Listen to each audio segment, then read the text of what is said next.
power is best in the safest hands, not clean ones. And yet, without virtue it's bad statecraft. Everyone thinks Putin is the villain of this war in Ukraine.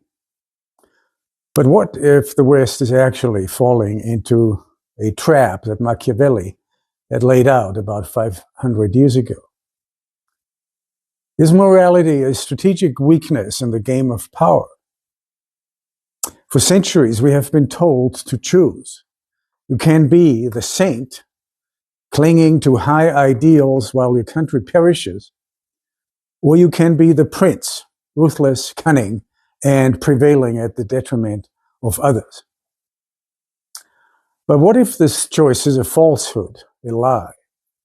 What if the greatest strategic failures of the 21st century, specifically the catastrophe unfolding in Ukraine, are not caused by too much realism, by too much Machiavellism, but by a lack of genuine ethical grounding? Today, we are going to clearing up this misconception. We will use the two most contradictory yet equally brilliant positions to reconcile the impossible. Niccolo Machiavelli's concept of Realpolitik and Kant's transcendental ideas for politics in his work Perpetual Peace. We will explore a concept that I call idealistic realism and demonstrate why the West's intellectual deficiencies and dilettantism in national security have led us to the brink of ruin across Europe. In the halls of modern academia and the situation rooms of Western capitals, there prevails a dangerous schizophrenia. On the one hand, we have the realists, disciples of Niccolo Machiavelli, who argue that the state must survive at any cost, that moral laws do not apply to sovereigns, and that any and all means necessary to upkeep the state's power can be used to reach that goal. On the other hand, we have the idealists, often mocked as naive dreamers, who believe that international law and abstract human rights should dictate policy. I have spent my academic career in the humanities critiquing this divide. The problem is that pure realism, when stripped of ethical constraints, becomes self-destructive tyranny. Conversely, pure idealism, detached from the mechanics of power, can become a suicide pact. This bifurcation is an intellectual failure that renders us incapable of managing complex geopolitical crises. We need a synthesis. We need to understand how even the most hardcore power politics must never lose the truly human factor out of sight, which is ethical in nature. In this video, we will first dissect the Machiavellian approach. Then we will unpack Immanuel Kant's crucial, yet for the most part not even known, distinction between the political moralist and the moral politician. Finally, we will apply my lens of idealistic realism to the war in Ukraine to understand exactly where Western statecraft failed. Let's begin with the master of the dark arts, Niccolo Machiavelli. When he wrote The Prince, he wasn't trying to be evil. He was trying to solve a specific problem, namely the fragility of the state in a fragmented Italy. To Machiavelli, the highest moral good was not personal virtue, but the survival of the political community at all cost. He argued that a leader must learn how not to be good. This is the foundation of Realpolitik, politics based on practical and material factors rather than any humanitarian considerations or ethical objectives. It is the language of hard power, of leverage, and ruthless national interest. And let's be honest, there is truth here. A statesman who ignores the reality of power, ignores geography, geopolitical factors, military capacities, economic capabilities, and also the security interests of rivals would be considered negligent. To misjudge your own capacity and ignore legitimate national interests and considerations of your adversary invites trouble and eventually destruction. However, the Machiavellian trap is the belief that because power is necessary, it is sufficient.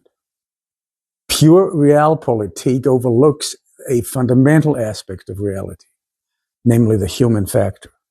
Human beings are not just biological machines driven by fear. They are moral agents. A strategy that negates that eventually generates resistance, distrust, and might collapse under its own weight. When a state acts solely on the basis of power, it creates a security dilemma.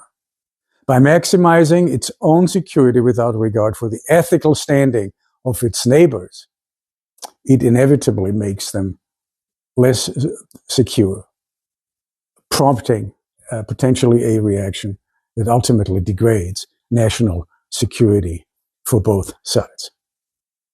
Power without a moral compass is not just bad politics, it is unstable statecraft. Politics, once stripped of intellectual seriousness, becomes incapable of recognizing limits. So if Machiavelli gives us the body of politics, the mechanics of power, we must look elsewhere for its soul. And that brings me to the giant of Enlightenment thought, Immanuel Kant. Kant, in his seminal essay, Perpetual Peace, presents us with a framework that is often misread as utopian. Many dismissed Kant's concept of perpetual peace as idealistic phantasm, despite Kant himself making clear that the ideal of perpetual peace among nations can only be reached in approximation, since nothing straight can be made out of the crooked piece of wood that man is. So Kant was no fool and understood the twisted nature of politics very well.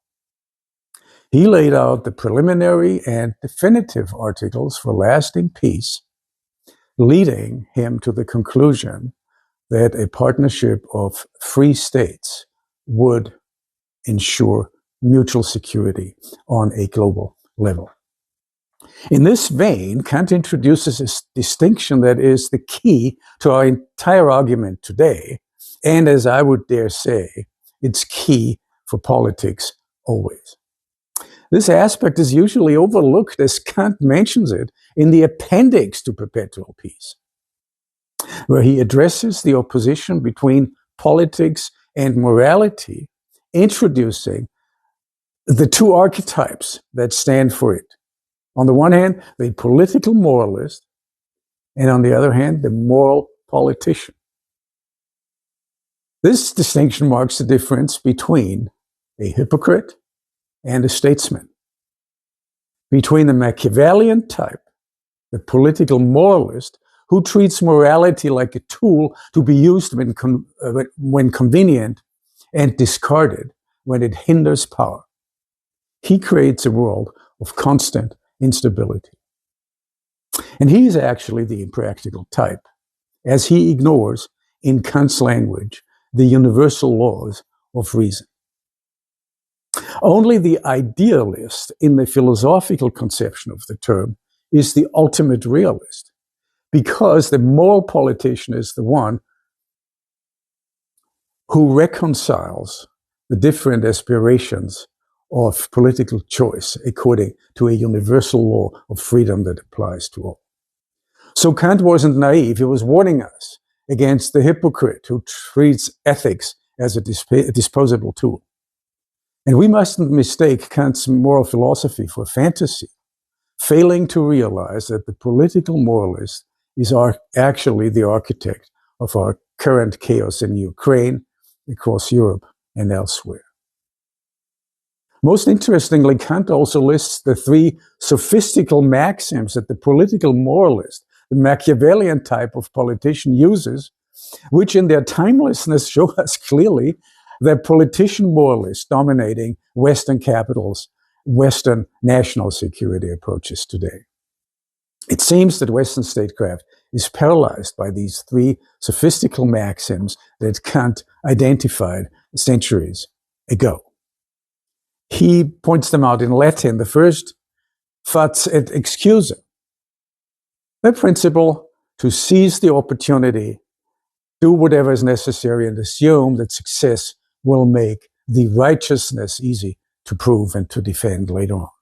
The second principle, si fecisti, nega. If you did it, deny it. Blame fate, blame your predecessors in office, or project your own crimes and failures onto your adversary. And third, divide et impera. Divide and conquer, create friction among the people, create friction among your opponents, so that you finally can step in as the savior. The political moralist is what we see dominating Western capitals today. We see leaders forge a morality to suit their policies, both domestically and internationally. They decide on a political goal, say implementation of a socio-political objective, regime change, expansion of an alliance, or starting a war. And then they veneer it with moral language. They use democracy or human rights as weapons to justify actions that are, in and by themselves, morally unjustifiable. In Kant's view, principles must never subordinate to the ends, which is exactly what Machiavelli demands. Such approach might generate success momentarily, but in the long run, preaching values while practicing power, politics, leads to losing all credibility. True political wisdom is only possible through the moral politician who uses morality as the foundation of his trade, ensuring that political principles and actions are compatible with morality. And he does so even at the cost of his own power. The moral politician is someone who so interprets the principles of political prudence that they can coexist with morality. And notice the nuance. The moral politician does not ignore prudence. He does not ignore reality. He acknowledges the constraints of the world, the realpolitik factors, but subordinates them and the strategy based upon them to a higher transcendental ethical standard. They ask, or he asks, does the policy align with the universal law of right? The moral politician seeks to align the is with the ought. He understands that true peace isn't just ceasefire. It is a structure of justice that respects the rights of all nations, particularly also including adversaries. The moral politician recognizes that valid politics cannot take a single step without first paying homage to morals. And this is not weakness. It is the only path to stability. So the question arises, how do we combine these? Since we cannot simply disregard Machiavelli, for the world is dangerous and the wolves out there are real. On the other hand, we cannot abandon Kant, because if we do, we lose our humanity and our ability to create lasting and sustainable order. And this brings us to my concept of idealistic realism. Idealistic realism posits that the most effective realpolitik is one that is constrained and guided by ethical principles. This approach reconciles Kant's transcendental idealism, the belief in universal moral laws that apply to everybody, with the gritty reality of statecraft. And here is the core thesis. You must view your adversary not just as an obstacle to be crushed, as Machiavelli would argue, but you have to consider him as a legitimate entity with its own security imperatives and human reality. This, by the way, reintroduces a concept we know from classical just war theory, namely the concept of the justus hostis, the just enemy, a concept that lends human quality to your adversary and disqualifies any attempts to demonize and to dehumanize the enemy. So true statecraft requires the wisdom to limit one's own power, as otherwise it would violate and endanger the security equilibrium and could possibly lead to war. So we have forgotten, it seems, that power requires limits. And when we lose this balance, when we lose the ethical human factor out of sight, we descend into the dilettantism that has plagued Western foreign policy for decades. And nowhere is this failure more tragic or more evident than in the war in Ukraine. If we apply the lens of the moral politician versus the political moralist to the Ukraine crisis, the diagnosis is damning.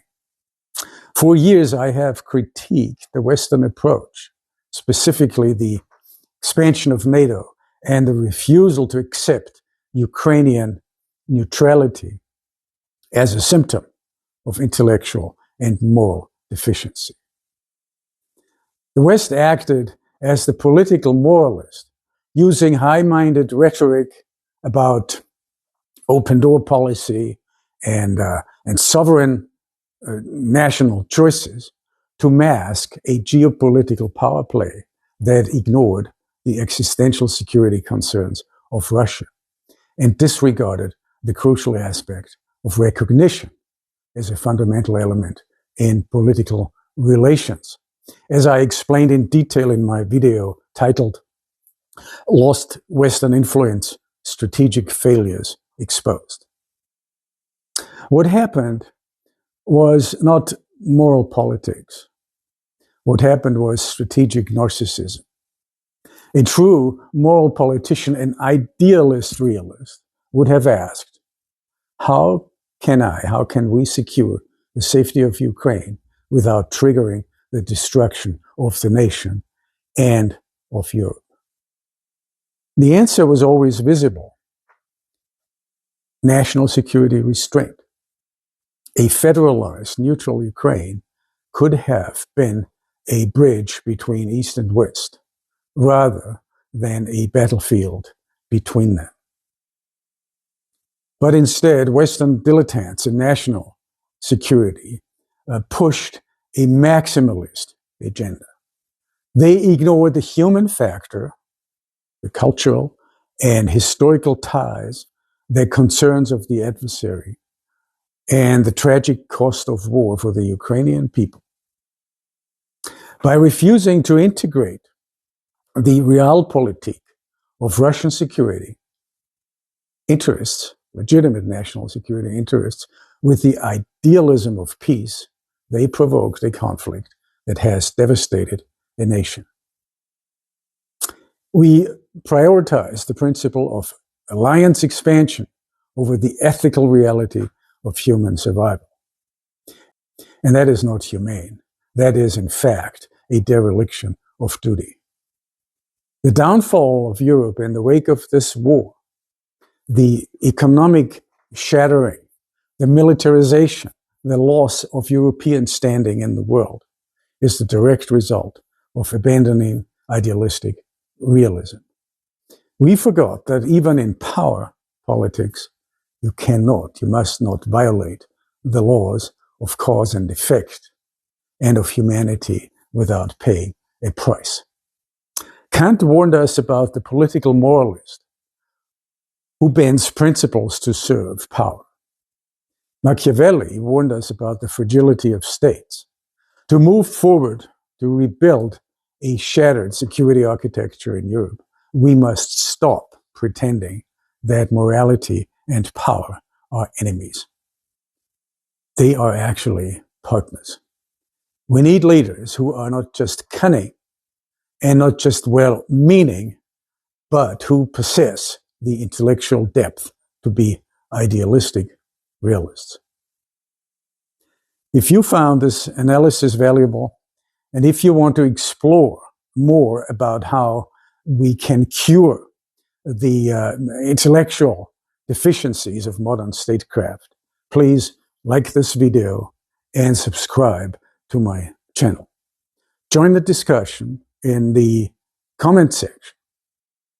Thank you for listening. I hope I'll see you soon for the next video where we will address personal guilt and the question of the ideational background of certain politicians that are responsible for the war in Ukraine. I see you then. Thank you and God bless.